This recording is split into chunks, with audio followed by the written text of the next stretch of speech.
Budini benar-benar malu ketika berita tentang Lucy viral dan menyebar kemana-mana.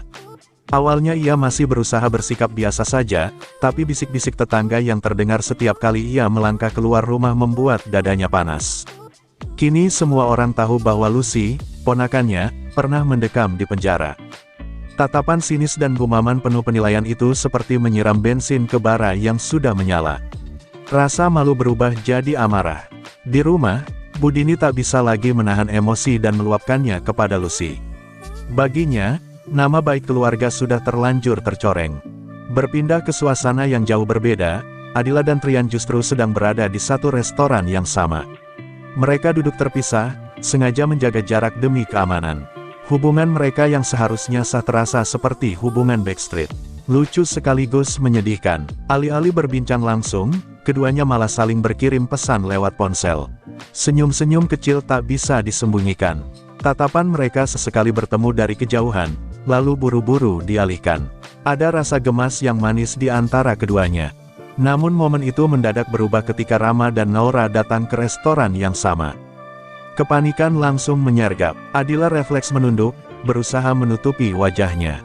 Trian yang sudah terlanjur terlihat tak punya banyak pilihan ketika Rama menghampirinya. Situasi yang tadinya hangat dan penuh kode berubah jadi canggung. Dengan cepat, Trian memberi isyarat bahwa ia akan keluar. Adila pun sigap menyusul. Pemandangan mereka berdua yang kabur dari restoran seperti dua remaja yang takut ketahuan orang tua terasa kocak, padahal mereka suami istri. Belum sempat napas mereka kembali normal, telepon masuk dengan kabar yang membuat dunia serasa berhenti. Pak Wira meninggal dunia. Kabar itu menghantam keras, terutama bagi Trian. Pak Wira adalah saksi kunci yang selama ini menjadi harapan untuk membongkar semuanya. Kini harapan itu seakan ikut terkubur. Wajah Trian langsung berubah sendu, sementara Adila tak kalah terkejut. Mereka segera menuju rumah sakit. Di sana, seorang petugas menyerahkan barang-barang peninggalan Pak Wira kepada Trian. Ada harapan kecil yang tersisa, semoga ada petunjuk di antara barang-barang itu. Rasa penasaran bercampur duka membuat suasana semakin berat. Di tengah lorong rumah sakit yang dingin, Trian meminta pelukan. Adila langsung memeluknya erat, mencoba menyalurkan kekuatan. Kehilangan saksi kunci berarti mereka harus memulai lagi dari awal. Malam itu Trian mengantar Adila pulang. Perasaannya tak enak, ada kekhawatiran samar yang sulit dijelaskan. Adila berusaha menenangkan, meyakinkan bahwa semuanya akan baik-baik saja. Sebelum turun dari mobil, Adila memberikan pelukan manis.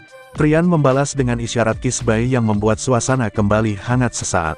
Adila tersenyum lalu berjalan masuk ke rumah, disambut Pak Samsul. Di sisi lain, Lucy nekat ingin keluar rumah meski sudah dilarang Budini. Amarah Budini kembali memuncak karena Lucy seperti tak peduli dengan keadaan. Lucy yang keras kepala justru membuat suasana makin panas. Sementara itu, Bu Herlina terlihat begitu puas. Tatapan matanya tajam dan penuh perhitungan. Dengan meninggalnya Pak Wira, satu-satunya bukti seakan hilang.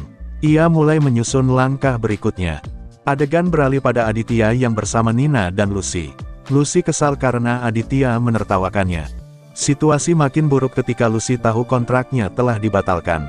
Sang bos kecewa dan tak ingin lagi melibatkan Lucy dalam rencana.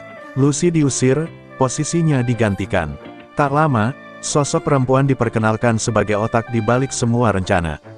Nina terkejut saat perempuan itu mendekat dengan penuh percaya diri. Ternyata bos yang selama ini misterius adalah Herlina. Senyum puas terukir di wajahnya, sementara Aditya terlihat seperti telah menebak semuanya. Nina akhirnya sadar bahwa dugaan Aditya benar, dan kini permainan memasuki babak baru. Sementara itu, Trian dan Adila kembali ke rutinitas manis mereka lewat panggilan video. Meski berjauhan, kedekatan mereka terasa nyata. Saat video call, Trian mendapati Adila sedang membeli jeruk di dekat rumah. Ia khawatir karena sudah malam, tapi Adila terlihat santai.